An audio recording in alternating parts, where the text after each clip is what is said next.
ropes. Working on him, but Hearns uppercutting again. Hagler bloody. A tremendous, sensational first round as Hearns gets hurt. Hearns got stunned. Hagler was stunned early in the round. Great first round. Wow. Incredible. Perhaps one of the best in middleweight history.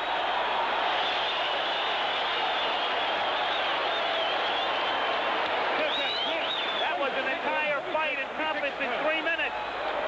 Where is it? Take it. No problem. Don't worry about the gun. Close your eyes. Close your eyes.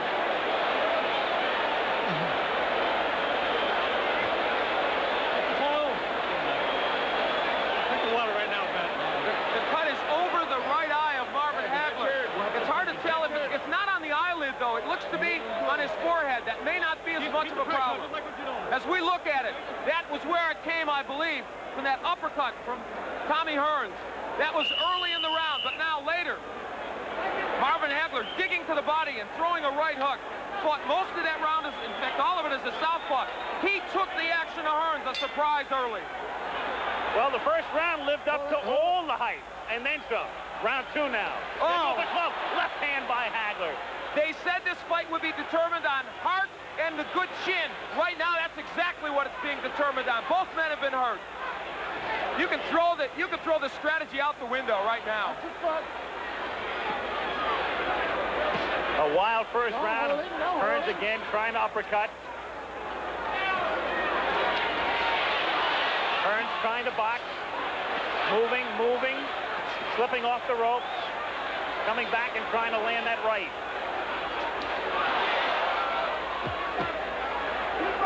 They are yelling, keep boxing, Tommy, from his corner, and that looks like what he's going to try and do in this fight. Hearns off balance. His foot was stepped on, not close to a knockdown. Excuse me, Al. Hagler turns righty. I think this could be a key moment in this fight. For the first time, Hagler switching, gets in with a left hand. This round sort of the way people anticipated the first round might go. Another right hand stuns Hearns. The crowd, of course, emphatic over every punch that's thrown. Hagler, despite that recent disadvantages, has been able to get into Hearns more so than I think most people expected. For one simple reason, good left hook by Hagler. He took the best Hearns could offer, and he did come in. He's getting through that right hand, even though he's getting hit with it. Halfway through round 2.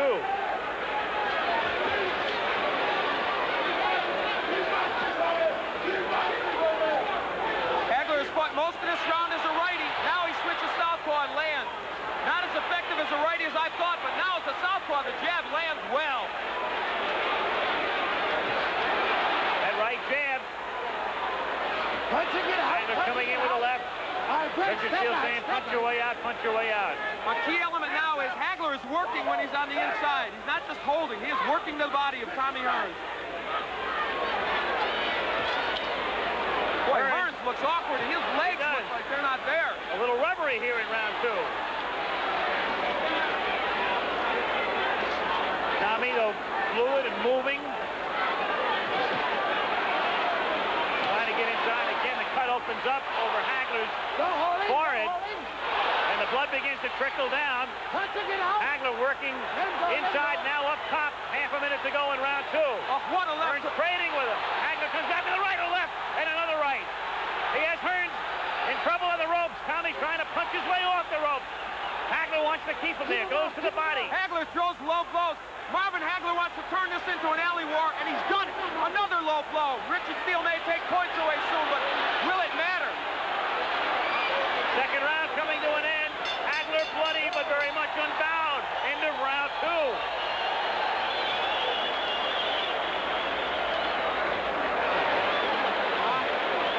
Keep your hands up. Look, when you finish up with the job, you move off to one side or the other, okay? We're not boxing to being out here. Try to work on letting them mix with the left and going over here and then coming back with the right. You got to cut up bad. Let's box them. Stay away and box them. Let's box them. Let's get your second man and relax like nothing had to do with Colin Jones. Let's think carefully. Let's box it. When you get through with your shot, move off to one side or the other. You're getting hit on tail end punches. You understand? You can hear Manny Stewart talking to Hearns. They work on the cut of Hagler. He's Petronelli's good cut men. Goody and Pat have done an excellent job on the cuts of Hagler. What a shock that that man initiated this war right from the beginning. And you know what? I thought he would do well as a righty. He has done better as a southpaw, and he may stay at that. Again, Stewart telling Hearns to box. As you say, though, Hagler turning it into a street fight. Well, he turns righty. He wants it to be a street fight. Listen, Marvin Hagler has been rough inside. He's thrown some low blows. He has thrown some elbows. Don't push. But you know what? Now the right is getting there, but it's not hurting Hagler. We've got our answer, I think, to some extent. Tommy has been hard-pressed to hurt him with that right. Stunned him early, but not in the last round or two. Very early. Had him stunned, has him cut. But it was Hagler doing the damage in round two. And now, just as we thought might happen, Tommy Hearns was hurt early, so he is boxing. Now, he has good boxing skills. He did this against Sugar Ray. Can Hagler get to him in this posture? Some people thought, as he again becomes off balance, some thought that if Hearns stayed outside and stayed on his bicycle, it would become a dull fight with Marvin chasing him. But Marvin has been able to corner him, and when Marvin gets him in the corner, he is roughhousing him well.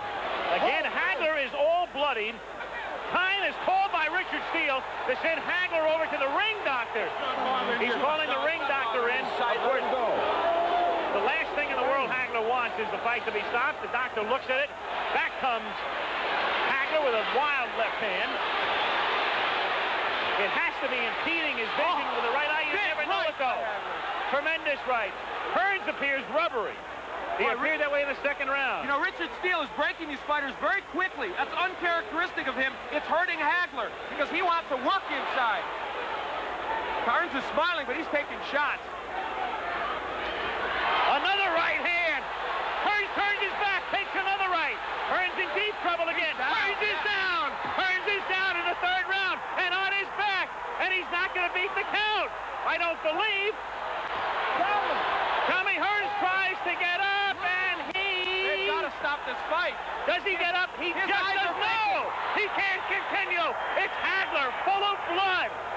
Blood, no doubt, impeding his vision, stopping him in the third round after Hearns almost ended it on a first-round knockout. It didn't go very far, but it was a beauty. And Tommy Hearns predicted a knockout in the third. Instead, it is Marvin Hagler, and we certainly hope Tommy Hearns will be all right. He is still wobbly. What a shock. Instead of Hearns initiating wild early action, it is this man. Marvelous Marvin Hagler. So close to being knocked out in the first round. Withstood the barrage.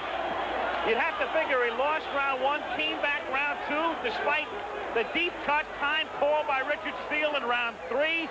Ring doctor observes, comes back, knocks him out in round three.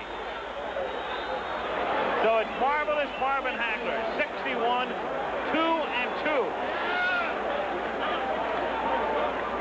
Another look as we watch it at the end. Hagler with that right hand, that lunging right hand. Hearns turning his back on him, and then you'll see Hagler come in and deliver a right to the side of the head. Hearns backing off again, taking the right hand. Legs gone at that point. Down on his back, got up at the count of 10. That was the end of it. Different angle. Hearns, whose legs became rubbery in the second round, having trouble with his balance in round three. Turning his back. Another right hand from Hagler. But at this point, the damage had been done. Finishing right there, but Hearns was on his way down anyway. Only disappointment is that it didn't go longer. Marvin, you took the action to Tommy right away. You went right for his body. He looked like he stunned you momentarily with the right in the first. Did that right hurt you? It didn't bother me, it just made me madder. Okay. I told you I was going to eat him up like Badman. I figured once I get through the right hand, then it was all mine, you know, because I think the first big one, what you tried, tried to put me away out there. And I think that's when I got the cut there, but I wanted to show the world I am the greatest. Well, you are the greatest middleweight. There's no doubt about that. Burn desire that I complain about, I think it's been taken care of. So I retire again. But you guys know me. Leonard changed his mind about retirement once again by fighting Donnie Lalonde in 1988. Now, he renewed the rivalry with Hearns, who waited 8 years for a rematch. Duran took a fourth world title, while marvelous Marvin Hagler took a ringside seat. everybody, and welcome to another edition of Super Bout. I'm Bernstein, and tonight we've got a double dose of middleweight action for you. First of all, we'll take a look at the Thomas Hearns-James Schuler matchup back on March 10th of 1986, and also a look at Roberto Duran's one of his many comebacks against Robbie Sims. First of all, we'll take a look at Tommy Hearns and James Schuler. Now, Tommy Hearns, you'll remember at this time, was going through the middleweight division trying to get over his loss to Marvin Hagler, and he had actually fought as a junior middleweight several times and then decided he would go after the NABF middleweight crown against Schuler, hoping to get back in the ring against marvelous Marvin Hagler. Schuler, though he was the #1 ranked middleweight at the time and the NABF champion, was very unknown. He was a tall, lanky boxer from Philadelphia who, as you've seen, beat James Kinchin in a very important win for him. But against Jerry Holly in the bout on ESPN just before this matchup, a couple of weaknesses had been exposed. One was that he could be hit by the right hand, and of course that would be something that would be a problem for him against Thomas Hearns. So when we return, we will go back to Caesars Palace in Las Vegas to take a look at Tommy Hearns and James Schuler, and I'll be joined at ringside by Tim Ryan and Gil Clancy. Stay tuned. Introducing, in the blue corner, the challenger, fighting out of Detroit, Michigan, weighing in at 160 pounds. His professional record consists of 40 wins, 2 defeats, with 34 KOs. He is the WBA Super Welterweight Champion of the World, Thomas the Hitman Hearns.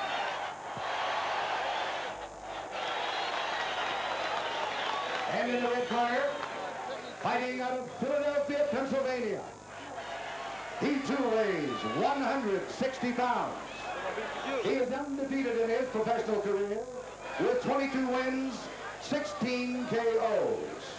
The NABF middleweight champion, James Schuler. There's James Schuler, 22-0, 16 knockouts. Tommy Hearns, 40-2 with losses only to Sugar Ray Leonard and marvelous Marvin Hagler. And you can see there are two tall guys. Now, Hearns is, I guess, in every fight that I can recall, at least had that height advantage. And here he is looking somebody in the eye for a change. So that'll be kind of interesting. Although in this picture, he looks a little taller than James Schuler. Yes, maybe he's got elevated heels on. Well, no, they probably taught Schuler to bend his knees. All right, Tim Ryan with Gil Clancy and Al Bernstein from Caesars Palace in Las Vegas, Nevada. You know, Gil, I just feel so much better having heard that announcement from Chuck Hull. It would have been a wait for everybody here through the remainder of the evening, and that would take some of the luster off these two fights to follow, and we do promise a later medical report on Richie Sanders. Tim, especially you and I know the kid so well, and he's such a great kid. Delightful young man. All right, we're underway. Both in gold trunks. Black gold has the black stripe. Tommy Hearns with a new short haircut, taking a little weight off the top of his head. A little less protection, Tim. That's right. There's that piston-like jab of Hearns. And Schuler has an excellent jab as well. Tim, you have two well-skilled fighters here. They were two of our best amateurs probably in the last 10 years. You're going to see a good technical bout. Solid shots to the body by Thomas Hearns, but Schuler stayed right there with him. Left hook back from Schuler. Another ripping left hook to the body. And a right. That moved Schuler backwards. A straight right by Hearns. Not only moved him backwards, Tim, but wobbled him. And down he goes. Another one. A right hand by Hearns.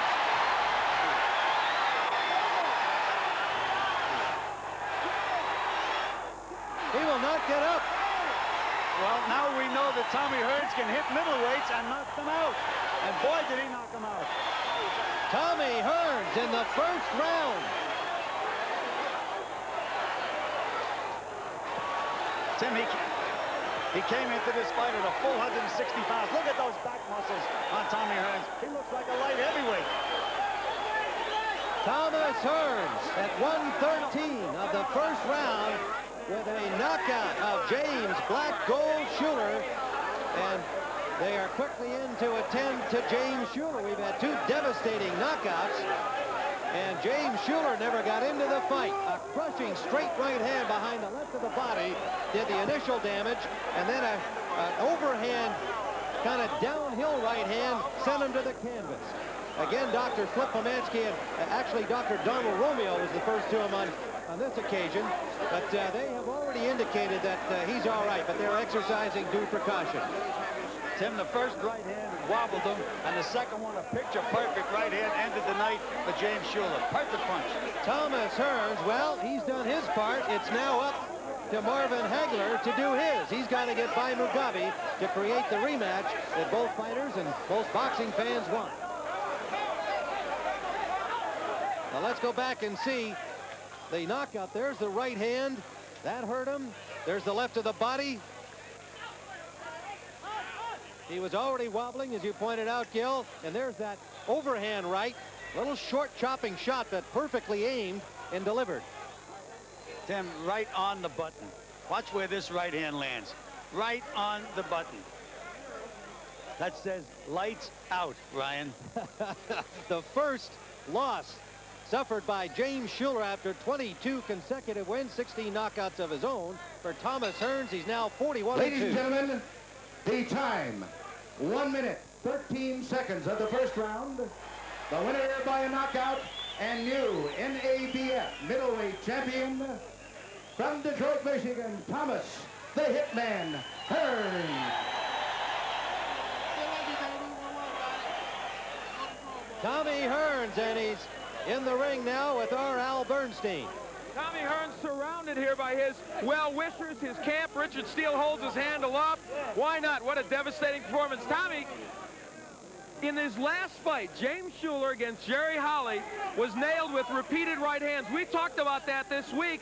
You were able to get the same punch in, but yours had a little more power. Well, I knew if I was able to land with the right hand, I knew it wouldn't take me too long to get him out of there. I seen his shots because he kept his hands a little low. It gave me an opportunity to come over top of his left hand. That's what I done. You came out throwing left hooks to the body. Was that designed to get his hands even lower? My plans was to come out to box James and start working on his body to use the body attack, because I noticed in his fight with James Kitchen, he didn't like the body shot too well. So my strategy was to box him and use the body shot, too. Now, you said you wanted to box him. Of course, we didn't get a chance to see you box much. How did your legs feel? In the Hagler fight, you were concerned. They weren't very good. How would they have been tonight the way you felt in the first round? My legs feel totally great. I'm a different man than I was back then, even when I fought Marvin Hagler. It was a great fight for me, but it was a very difficult fight because I didn't have my legs. But here I felt great. My legs were very strong, and I felt that I was able to execute at any time.